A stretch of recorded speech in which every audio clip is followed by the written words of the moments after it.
Navbatdagi misolda aytish uchun qavs ichiga umumiy mahraj beramiz.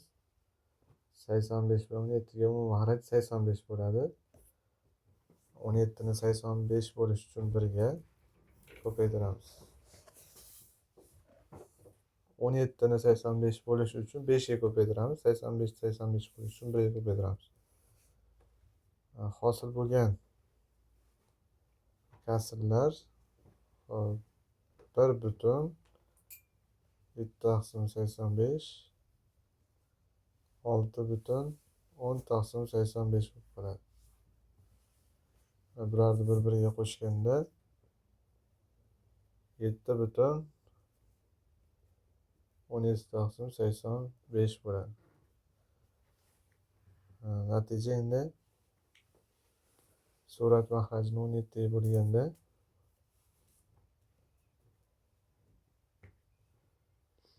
7 butun 5 dan 1 bo'ladi.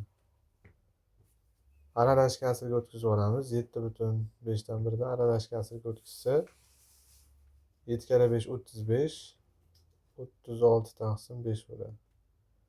Olib kelib o'rniga qo'yamiz.